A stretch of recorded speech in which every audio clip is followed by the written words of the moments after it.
How a car engine works. A car engine is a complex machine designed to convert fuel into mechanical energy, which powers the vehicle. At the heart of most cars is an internal combustion engine, where fuel, typically gasoline, is burned inside cylinders to create pressure that moves pistons. These pistons drive a crankshaft, which then powers the vehicle's wheels. The engine operates through a series of controlled cycles, involving the intake of air and fuel, compression of the mixture, ignition, and exhaust of gases, with various components working together, such as the spark plugs, fuel injectors, crankshaft, camshaft, and exhaust system. The engine produces the energy needed for motion while also managing heat, emissions, and overall efficiency. Number 7. Intake stroke. The intake valve opens and the piston descends inside the cylinder during the intake stroke. A mixture of air and fuel is drawn in from the fuel system by the vacuum created as the piston falls. While the fuel is supplied from the fuel tank via the fuel injectors, the air enters the cylinder via the intake valve dot. In order to create an appropriate air-fuel mixture, the intake manifold is where fuel delivery takes place. An exact mixing of fuel and air is ensured by the fuel injector, which accurately sprays fuel into the airflow. After that, the fuel and air combination is forced into the cylinder so that it can be compressed during the subsequent stroke. Making sure the engine gets the right amount of fuel and air for effective combustion depends on this procedure. Number 6. Compression stroke. After the air-fuel mixture has been brought into the cylinder, the intake valve will close during the compression stroke. This occurs after the cylinder has been sealed. By moving higher, the piston compresses this mixture, which in turn reduces the amount of space that is contained within the cylinder. The pressure and temperature of the air-fuel mixture are both dramatically raised as a result of this compression process. Because of the increased density that results from the compression of the mixture, it becomes more flammable and easier to ignite.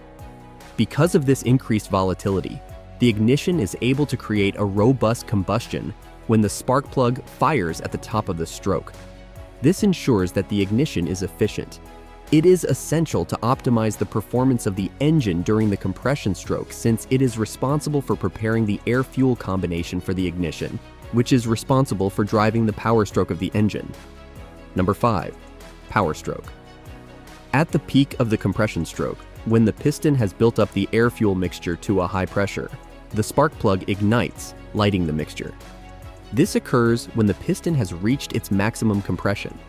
This ignition causes the fuel to combust at a rapid rate, which results in the production of a significant amount of heat and gases that expand. A significant amount of pressure is generated inside the cylinder as a result of the quick expansion of the gases, which causes the piston to be pushed downward with a great deal of force during the power stroke. The crankshaft, which is connected to the piston through a connecting rod, receives the force that is transferred from the piston as it moves downward because of the connecting rod. The crankshaft, which is an essential component in the engine that rotates, is responsible for converting the vertical motion up and down of the piston into rotational motion. Because it is ultimately what provides the vehicle with its power, this circular motion is extremely important. Number 4. Exhaust stroke.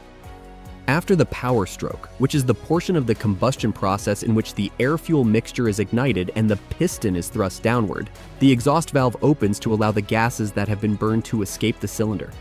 This allows the combustion process to continue.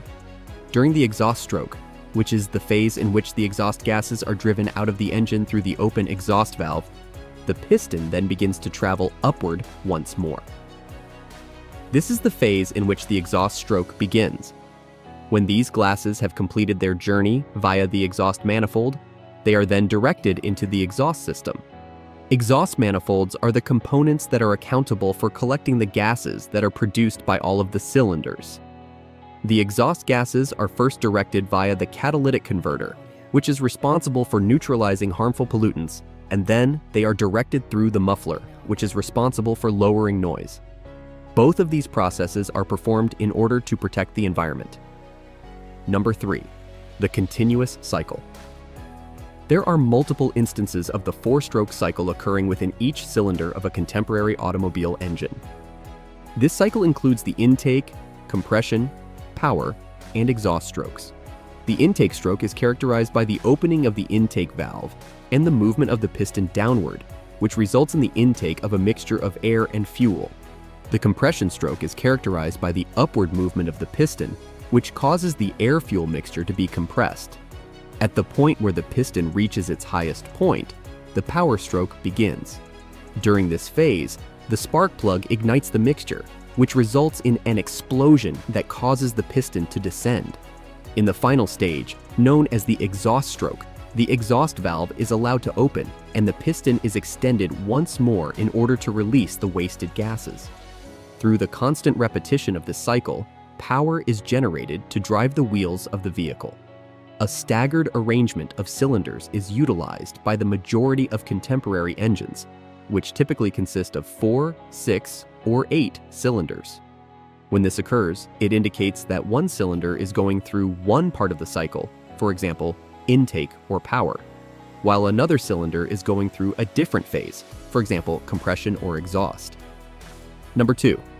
Other key components. The essential component known as the crankshaft is responsible for transforming the upward and downward action of the pistons into rotational motion. This rotational motion is then sent to the wheels by means of the drivetrain. The mechanism that finally gives the vehicle its power is rotational motion. The camshaft is a component that works in conjunction with the crankshaft, but it performs a distinct role.